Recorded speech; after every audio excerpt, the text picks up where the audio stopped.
दोस्तों, राजेश अपनी 14 साल की बेटी प्रिया के साथ लगातार शारीरिक संबंध बना रहा था। अच्छा, वह इतनी दर्दनाक तरीके से संबंध बना रहा था कि प्रिया की हालत खराब होती जा रही थी, लेकिन प्रिया भी अपने पिता का भरपूर साथ दे रही थी। इन दोनों की खूबसूरत सिसकारियां पूरे रूम में गूंज रही थीं। लगभग 1 साल तक इन दोनों का खेल चलता रहा है, लेकिन 1 साल के बाद इन दोनों के साथ कुछ ऐसा होता है दोस्तों, जिसे जानने के बाद आपके रोंगटे खड़े हो जाएंगे। आप भी हैरान और परेशान हो जाओगे। इसीलिए दोस्तों, इस कहानी में आप अंत तक बने रहे। और मेरी आप लोगों से रिक्वेस्ट है, अगर अभी तक आपने मेरे चैनल को सब्सक्राइब नहीं किया है तो कर लीजिएगा और वीडियो को लाइक कर दीजिएगा। आप लोग वीडियो के अंत तक बने रहिएगा। दरअसल दोस्तों, ये सच्ची कहानी गुजरात की है, जहां पर राजेश नाम का एक व्यक्ति अपने परिवार के साथ रहा करता था। अच्छा, राजेश की शादी हो चुकी थी। राजेश के 2 बच्चे भी थे। बड़ा बेटा 8 साल का था और छोटी बेटी 6 साल की थी। राजेश की अगर कारोबार की हम बात करें तो उसका दूध का कारोबार था और घर पर ही उसका कारोबार था।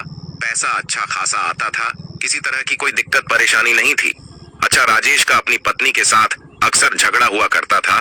जब वह रात में अपनी पत्नी के साथ संबंध बनाया करता था तो उसकी पत्नी एक ही बार राजेश को संबंध बनाने देती थी, लेकिन जब राजेश दूसरी बार संबंध बनाने की कोशिश करता था तो उसको मना कर देती थी और संबंध बनाने नहीं देती थी।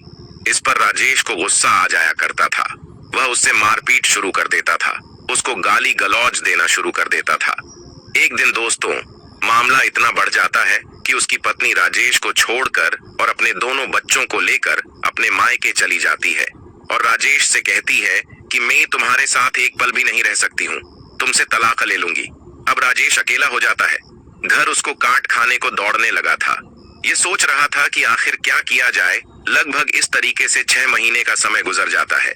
6 महीने के अंदर राजेश अपनी पत्नी से 2 बार मिलने के लिए जाता है और उसको मनाने की कोशिश करता है और उसको वापस लाने की कोशिश करता है, लेकिन उसकी पत्नी उसकी एक ना सुनती है और कहती है कि मैं तुम्हारे साथ एक पल भी नहीं रह सकती हूँ, तुम यहाँ से चले जाओ। जब राजेश अपनी पत्नी की यह बात सुनता है तो वापस चला जाता है। अब यही सोचने लगता है कि आखिर अब क्या करेगा वह, क्योंकि वह तो अकेला हो चुका था। जो उसकी शारीरिक जरूरतें हैं अब कैसे उसकी पूरी होंगी। इसीलिए उसने एक प्लान बनाया और अपने दोस्त से कहा कि वह दूसरी शादी करना चाहता है। उसके लिए कोई ऐसी महिला बताएं जो उससे शादी कर सके। उसके दोस्त ने कहा कि आप मुझे 1 महीने का समय दे दीजिए, मैं 1 महीने के अंदर ऐसे कोई महिला बताऊंगा जो आपसे शादी कर सके। 1 महीने के बाद उसके दोस्त ने एक ऐसी महिला बताई जो विधवा थी। उसके पति का एक्सीडेंट हो चुका था, वो दुनिया से जा चुका था। अच्छा, उस महिला की एक 12 साल की बेटी थी जो उसी के साथ रहा करती थी। जब उसके दोस्त ने यह कहा कि उसकी एक 12 साल की बेटी है और वह महिला विधवा है और शादी करना चाहती है, तो तुम्हारे लिए यह औरत बिल्कुल परफेक्ट रहेगी, आप इससे शादी कर लो। राजेश को उसकी बात पसंद आ जाती है और वह कहता है कि ठीक है, मैं तैयार हूँ। अब कुछ दोस्त वगैरह मिलते हैं और मिलने के बाद एक मंदिर में जाकर राजेश उस महिला से शादी कर लेता है। अब राजेश उस महिला को अपनी दुल्हन बनाकर घर लेकर आ जाता है। इन दोनों का वैवाहिक जीवन बड़े अच्छे से गुजर रहा था। राजेश की शारीरिक जरूरत है पूरी होने लगी थी, उसे महिला की शारीरिक जरूरतें पूरी होने लगी थीं। उस महिला की भी शारीरिक जरूरतें पूरी होने लगी थीं। किसी तरह की कोई दिक्कत परेशानी नहीं थी। अच्छा, राजेश का जो कारोबार था वह काफी अच्छा कारोबार था। पैसे से लेकर तो किसी तरह की कोई दिक्कत होती ही नहीं थी। जो 12 साल की लड़की होती है जिसका नाम प्रिया होता है, वह भी इन्हीं के साथ रह रही होती है। एक दिन राजेश की पहली पत्नी को पता लग जाता है कि राजेश ने दूसरी शादी कर ली है और अपनी पत्नी के साथ वह वहीं पर रह रहा है।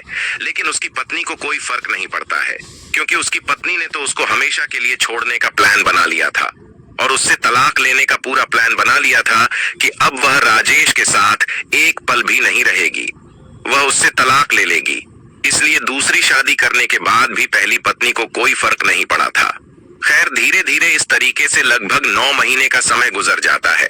राजेश की जो दूसरी पत्नी थी वह गर्भवती होती है। वह बच्चे को जन्म देने वाली होती है तो उसकी हालत खराब हो रही थी, उसको काफी पीड़ा हो रही थी। इसलिए राजेश उसको एक नजदीकी नर्सिंग होम में लेकर जाता है और वहां पर जाकर उसका चेकअप वगैरह कराता है। डॉक्टर उसे भर्ती कर लेते हैं, लेकिन सबसे बड़ी दिक्कत यह थी कि उसकी जो पत्नी का जो बच्चा होने वाला था वह अंदर अंदर पेट में ही वह बच्चा मर चुका था। इस पर उस महिला को काफी परेशानी हो रही थी, काफी दर्द वह सहन कर रही थी। धीरे धीरे लगभग 1 घंटे का समय गुजर जाता है। उस बच्चे का जन्म नहीं होता है और दर्द के मारे उस महिला की वहीं पर मौत हो जाती है। अब बच्चा तो पहले ही मरा हुआ था पेट में, अब उस महिला का भी वहीं पर मौत हो जाती है। जब डॉक्टर साहब उसको बचा नहीं पाते हैं तो राजेश से कहते हैं कि हम आपकी पत्नी और आपके बच्चे को नहीं बचा पाए हैं। राजेश अपनी पत्नी को अस्पताल से लेकर घर आ जाता है और उसका अंतिम संस्कार कर देता है। अब राजेश फिर से अकेला हो चुका था, खोया खोया हुआ रहने लगा था। ना ही वह किसी से बात करता था और ना ही वह किसी से बोलता। इस तरीके से लगभग धीरे धीरे 6 महीने का समय और गुजर जाता है। उसकी सौतेली बेटी लगभग 14 साल की हो चुकी थी। एक दिन राजेश घर पर अकेला बैठा हुआ होता है। उसकी सौतेली बेटी नहाने के लिए बाथरूम जाती है और जब बाथरूम से बाहर निकलती है तो उसका पूरा शरीर भीगा हुआ था। उसके कपड़े भीगे हुए थे। उसके भीगे हुए कपड़ों में पूरा शरीर नग्न दिख रहा था। जब राजेश की नजर अपनी सौतेली बेटी के ऊपर जाती है तो उसका दिमाग खराब हो जाता है। वह सोचने लगता है कि आखिर यह जो इसका शरीर है, इतना गदराया हुआ शरीर है, आखिर अगर यह शरीर उसे मिल जाए तो उसकी जिंदगी ही बदल जाएगी। क्योंकि वह यह सोच रहा था, यह तो उसकी सगी बेटी तो है नहीं, उसकी दूसरी पत्नी की बेटी है, उसकी सौतेली बेटी है। अगर यह उसके साथ गलत काम करेगा तो कोई दिक्कत परेशानी नहीं है। अब वो यही सोच रहा था तो उसने अपने दिमाग में एक खौफनाक प्लान बनाया। उसने सोचा कि इसको ब्लू फिल्म दिखा के इसको सबसे पहले लत लगाई जाए और जब उसको ब्लू फिल्म की लत लग जाएगी तब उसके साथ बड़ी आसानी से संबंध बना लेगा। अब एक दिन जो है वह बैठा हुआ था। वह अपनी सौतेली बेटी को अपने पास बुलाता है और बैठता है और मोबाइल में जो है तरह तरह की वीडियो चलाने लगता है, ब्लू फिल्म चलाने लगता है। जब उसकी सौतेली बेटी यह सब देखती है तो वह नाराज हो जाती है और कहती है कि नहीं पापा, यह क्या देख रहे हो, आप तो गंदे हो। तो राजेश कहता है कि नहीं बेटा, यह सब अच्छा है और आगे चलकर आपको बहुत अच्छा लगेगा, आपको इससे बहुत सीख मिलेगी। तो उसकी बेटी भी उसकी बात सुनकर यह सब वीडियो देखने लगती है। वीडियो देखते देखते वह उत्तेजित हो जाती है। राजेश भी उत्तेजित हो जाता है, लेकिन वह यह नहीं सोचता है कि वह अब भी उसके ऊपर हाथ डालें। वह सोचता है कि कुछ महीने और गुजर जाएंगे, उसके बाद वह उसके ऊपर हाथ डालेगा। अब उसकी सौतेली बेटी को यह सारी वीडियो अच्छी लगने लगी थी। वह कभी कभी अपनी सौतेले बाप से फोन लेकर गंदी वीडियो ब्लू फिल्म देखा करती थी। अब इस तरीके से लगभग 1 महीने का समय गुजर जाता है, जो प्रिया को अब ब्लू फिल्म देखने की लत भी लग चुकी थी। राजेश को अंदाजा हो चुका था कि उसको अब ब्लू फिल्म देखने की लत लग चुकी है। अब यह सही समय है उसके साथ संबंध बनाने का। तो एक दिन रात में राजेश अपनी सौतेली बेटी को अपने पास बुलाता है और अपने पास सोने के लिए उससे कहता है कि तुम मेरे पास सो जाओ, आज हम दोनों एक साथ ही सोएंगे। वहीं पर यह दोनों लेटे हुए थे और ब्लू फिल्म देखने लगते हैं। उसके बाद जो प्रिया है वह उत्तेजित होने लगती है। राजेश भी उत्तेजित होने लगता है, उसके शरीर पर हाथ फेरने लगता है, उसको जगह जगह से छूने लगता है और राजेश एक ही झटके में अपनी सौतेली बेटी को निर्वस्त्र कर देता है। उसके शरीर पर एक भी कपड़ा नहीं होता है। यह सब प्रिया को अच्छा लग रहा था, क्योंकि प्रिया ने जो सब वीडियो में देखा था वह वैसा ही राजेश उसके साथ कर रहा था। क्योंकि वीडियो में वह सब जान चुकी थी कि आखिर इसमें होता क्या है, कितना मजा आता है, कितना क्या होता है। यह सब प्रिया वीडियो देख देख कर जान चुकी थी और उसको ब्लू फिल्म देखने की लत भी लग चुकी थी। अब राजेश भी अपने कपड़े उतार देता है और लगातार उसके साथ छेड़खानी करने लगता है। लगभग 15 मिनट के बाद वह उसके साथ संबंध बनाने लगता है। अच्छा, प्रिया को शुरू में तो अच्छा नहीं लगता है, उसको दर्द होने लगता है।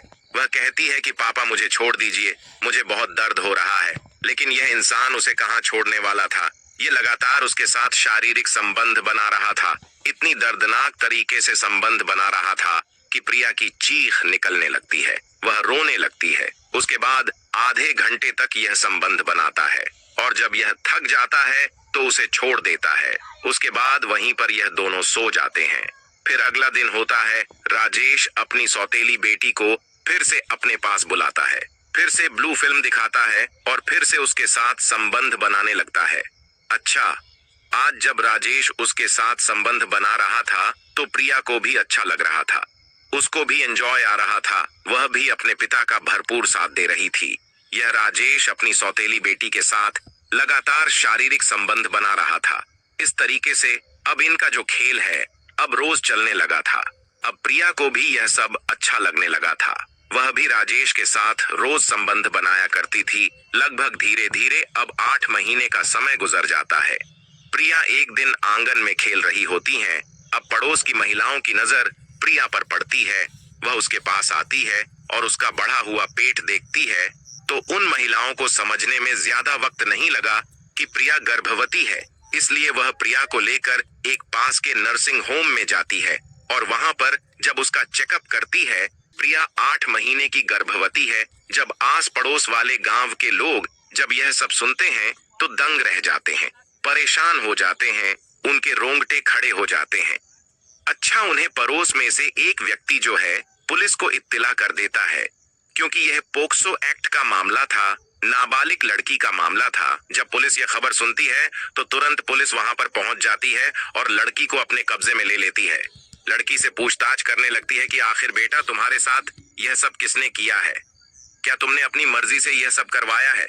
क्योंकि लड़की अभी न समझ थी और गर्भवती हो चुकी थी, इसलिए लड़की जो है बताने में थोड़ा हिचकिचा रही थी। लेकिन जब उससे थोड़ा सख्ती से पेश आती है पुलिस तो वह टूट जाती है और पूरी कहानी बताती है कि जो उसके सौतेले पिता राजेश है वह उसके साथ रोज रात में यह सब हरकत करते हैं और उसको ब्लू फिल्म दिखाया करते हैं। जब पुलिस यह बात सुनती है और पूरे गांव वाले जब यह बात सुनते हैं तो दंग रह जाते हैं, परेशान हो जाते हैं, उनके पैरों के नीचे से जमीन खिसक जाती है। अब तुरंत ही राजेश को पुलिस गिरफ्तार कर लेती है और उसको थाने लेकर जाती है और सबसे पहले तो उसकी कुटाई की जाती है, बढ़िया तरीके से डंडों से उसको मारा जाता है। उसके बाद उससे पूछताछ की जाती है और पूरी कहानी जब राजेश बताता है तो पुलिस भी दंग रह गई और गांव वाले भी दंग रह गए। जब इसके बारे में लोगों को सोशल मीडिया और अखबारों के माध्यम से पता लगा तो लोग यह सोचने पर मजबूर हो गए कि एक बाप अपनी बेटी के साथ इतना गलत काम कैसे कर सकता है। इस बाप ने रिश्तों को ही शर्मसार कर दिया, रिश्तों को ही तार तार कर दिया। लोग बड़े हैरान थे, परेशान थे। बाकी राजेश के ऊपर पोक्सो एक्ट का मामला दर्ज करके इसको जेल भेज दिया जाता है और इसको उम्र कैद हो जाती है। अब ये अपने गुनाहों की सजा जेल में भुगत रहा है। बाकी दोस्तों, मेरा मकसद आप लोगों को परेशान करना या फिर हैरान करना नहीं था। मेरा मकसद सिर्फ आप लोगों को सचेत करना और जागरूक करना था कि लोग इस तरह के इस समाज में रहते हैं। बाकी राजेश ने जो अपनी सौतेली बेटी के साथ किया यह लोगों को शर्मसार करने वाला था, लोगों को हैरान करने वाला था, एक समाज में गलत मैसेज देने वाला व्यक्ति